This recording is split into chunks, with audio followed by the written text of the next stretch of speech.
Okay, hello everyone and welcome back. My name is Greg Furman and this is the Vantage Point AI Market Outlook for the week of September the 2nd, 2024.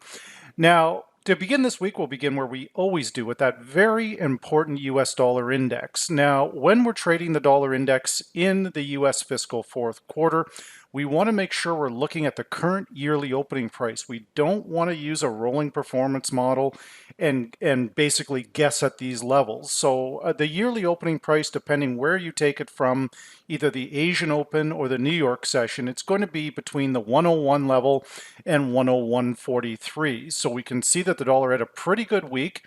Now, this dollar cycle that I've talked about over the many years of doing these outlooks is there is predominant dollar buying in the first week at the end of the month into the first week of the new month. Now, there's also a very strong seasonal pattern of dollar buying in the US fiscal fourth quarter, which will end October 1st.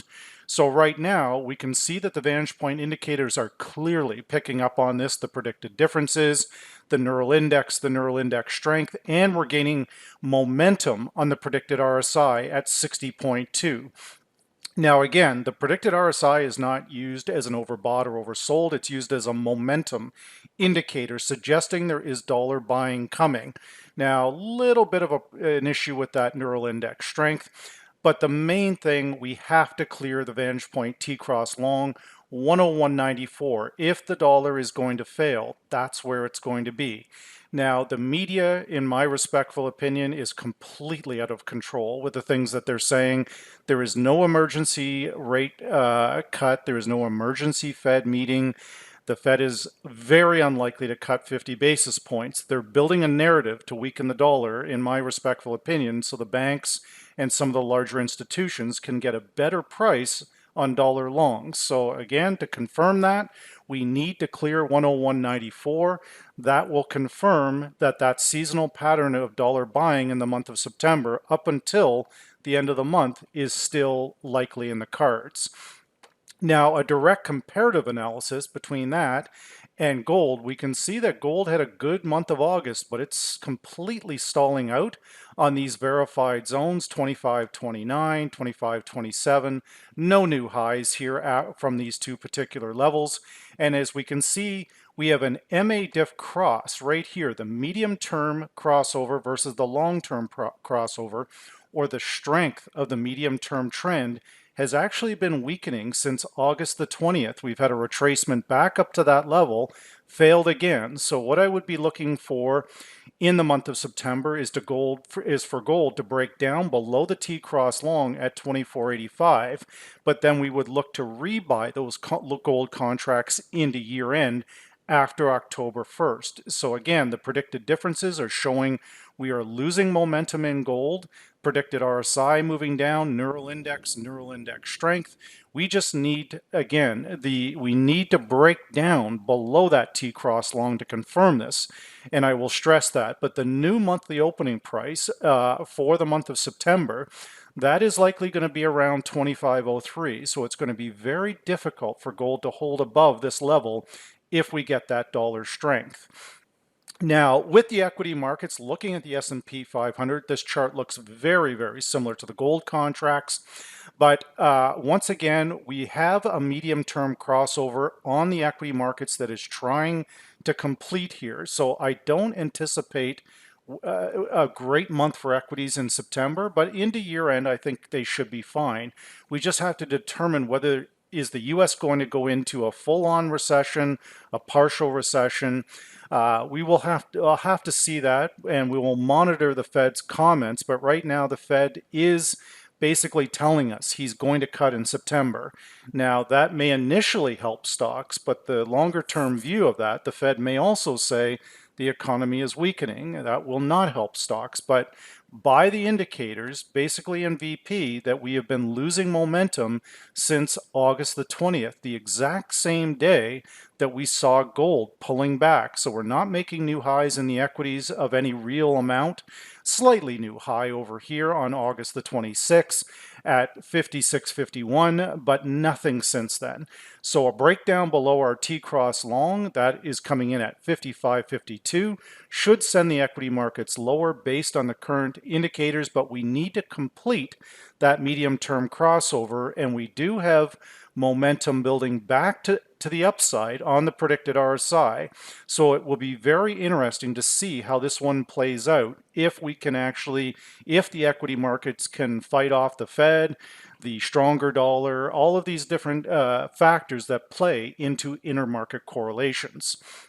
Now, when we look at the VIX, very, very important that we monitor this as we did last week. And as you can see, the VIX is running along its current yearly opening price, that particular level, 1501. So right now, this continues to warn us that there is potential for equity weakness while we're above 1501. The VIX will ultimately guide us as to where we're going with equities, but in my respectful opinion only, it's more likely the equities will struggle only in the month of September and then rebound October through December. But right now, again, basically a flat signal right across the board. But the predicted RSI is saying there's the possibility that we're going to break lower. We've got momentum building here. But again, we're coming out of summer trading. We're going back into real trading now, higher volume trading. Only in my respectful opinion, the following week will likely be the real price. Next week, we have Labor Day, we have a holiday short week, so we want to be careful on fake moves in the market between Tuesday and Friday. But after we get that non-farm payroll number, we will have a much clearer picture by Friday. Now, when we look at the European equity markets, once again, they are really showing strength here, and I would argue stronger than potentially than the S&P. But if the S&P, the NASDAQ, if they slip and move lower, then the DAX and the European equity markets are likely to follow. That is something we want to watch very closely. And one of the asset classes we can use from an intermarket analysis standpoint is Bitcoin. So when we look at Bitcoin, it's soft, which is perfectly normal, guys, for this time of year. There is a powerful seasonal pattern with Bitcoin in late September through late October. That's the prime buying period for Bitcoin. So I would be looking at that. While it is bearish, it's a bearish setup. We are firmly positive on the calendar year. 42,501. Again, the rolling performance model of picking random points of where something is bullish and where something is bearish is not a viable way to measure real performance. Bitcoin is very bullish on the year. When we look at light sweet crude oil, a lot of people will talk about the seasonal, that oil is strong in the month of August. That is simply not factual, guys. We opened the month at 77.58, and we have never really been positive on the month of oil. And then we've had an additional 5% sell-off just this past week. But if you look at the move from the current monthly opening price and then compare it to the VantagePoint T-Cross Long, I believe it's just a matter of time before oil breaks down below 71.78. But again, when they say that oil is bullish and saying, well, there's a seasonal in August, that's really not factual, guys. This is a retracement after a 8 to 9% sell-off.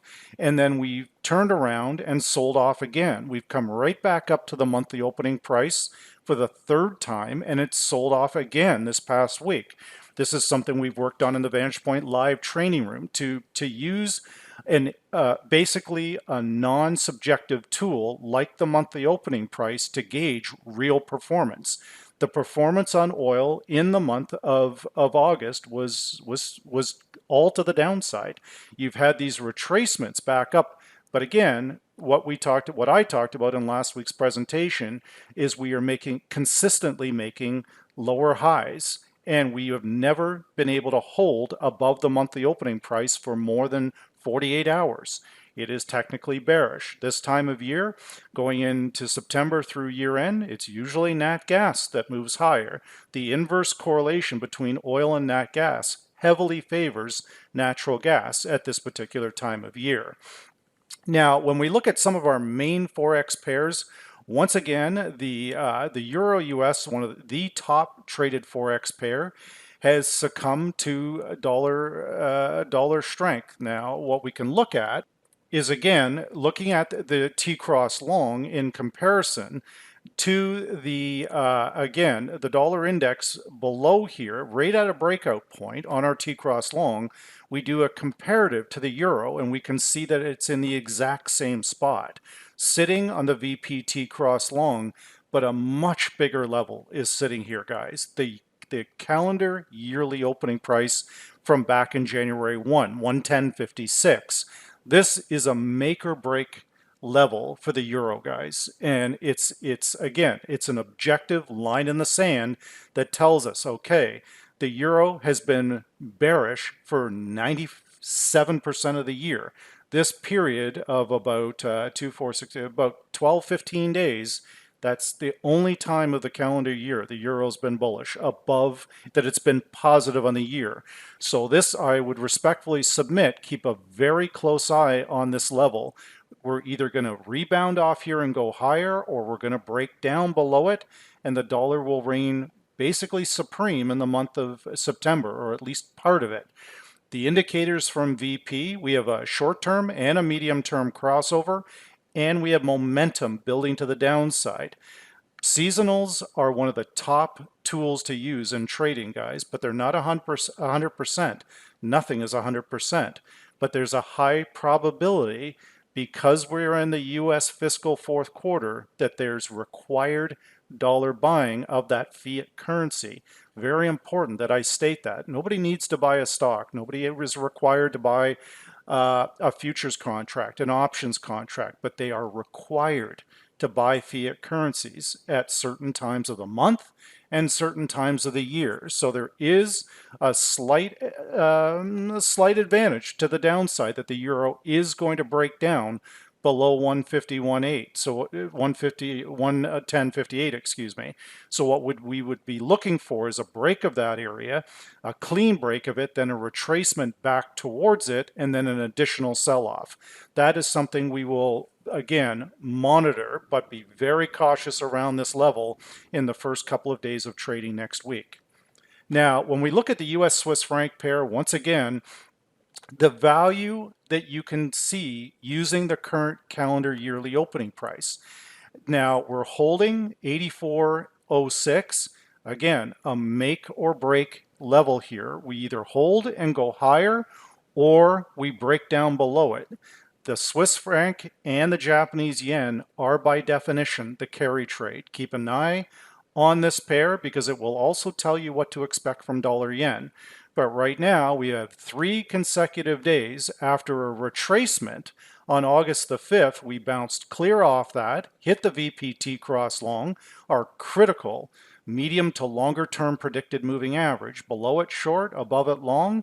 But right now, 3 consecutive days, and we're starting to rise higher. So the T-cross long, 85.60, we must break this level. But either way, after October 1, guys, we're looking for shorts on this particular pair. Now, the pound dollar also is falling with the dollar strength in the last week of the month. Now, it's important to note here that I've done this repeatedly for many years, showing you guys at the end of the month, into the first week of the new month, regardless of what the trend is, dollar strength kicks in because they are required to buy this fiat currency. Now, the pound is stronger, clearly, than the euro, with its yearly opening price at 127.32, the monthly doing well. But the T-cross long, 130.41, yes, I can see us retesting that level. When we hit that level, we'll make a decision whether we think it's going to hold or whether it's going to break. And by then, we should have the payroll number on Friday and a better idea of what the Fed is going to do. But again, don't fall prey to this fake news media by thinking that the Fed is going to cut 50 basis points. That would be suicide if he did that. And there is nothing that requires that. Slow and steady wins the race. No central bank has cut 50 basis point. No G7 central bank. So I don't anticipate from the Fed, regardless of what that payroll number is. So right now, 130.41, that's our retracement point. Going into year end after October 1, I can see the pound doing fairly well. But again, we will monitor this. Now, for the US Canadian pair, once again, the US Canadian pair has, the Canadian dollar has never really been positive against the US dollar in the entire calendar year. There's where we started the calendar year with the current yearly opening price. It's been all to the upside. So this looks like nothing more than a retracement back down, and then we go higher. So when we look at the broader structure of the market, it gives us a better idea what to expect in the short and the medium term. So right now, we have a new verified support at 134.27. We have oil prices that are plummeting. Equity markets very shaky. These do not favor Canadian dollar long. So for this particular pair, if we can hold above 130, above the low here of 134.41, the indicators from VP are starting to warm up to the idea of longs on this particular pair, and I believe that to be very reasonable. While above 132.50, a little bit of mixed on the neural index, but the core indicators in VP are telling us at the very least we're going to get a retracement to about the 136 level. Now, when we look at the Aussie US, this one is very interesting, guys. You can see that we tested the yearly opening price, or very close to it, back on July the 11th, excuse me, and then we had a big sell-off, a 500 pip move sell-off approximately on this pair. We've retraced right back, which has absolutely nothing to do with Fibonacci, wave theory. This is real levels that we can see. The calendar yearly opening price, that's coming in at or about 68.12. We've hit that and we have done absolutely nothing since here. The MA diff cross on VP is warning us. The predicted differences are starting to slide. So here's the play, guys. If you believe that the Aussie ultimately is going to go higher, which I do, but I don't believe that that is likely to be in September. But if you do, then you simply put buy orders above the current yearly opening price. I believe that the Aussie US longs will be very good next year and potentially after October 15th of this year. Well, maybe even if we get a really horrible payroll number on Friday, the Aussie could pop above it then. But it needs to stay above 68.12 in order for us to continue to buy this. So while conventional indicators are very bullish on the Aussie, the yearly opening price is saying, no, we have no buyers up here. And we can see how it reacted to it last time. But once again, we are back up here and the bulls are stubborn. They're holding the line up here, but they've got to push through 68.12. That's what I can share with you.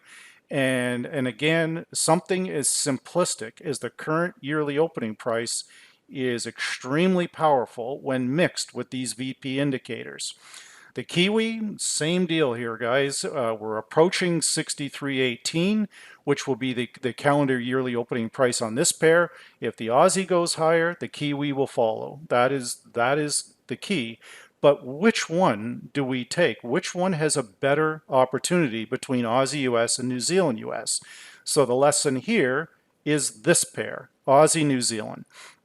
Aussie New Zealand is pushed above its calendar yearly opening price. If it can hold above 107.81 and continues to rise, then we buy a little heavier on Aussie US than New Zealand US. This is a synthetic cross pair. There is no such thing, guys, as Aussie New Zealand. It's made up of Aussie US and New Zealand US.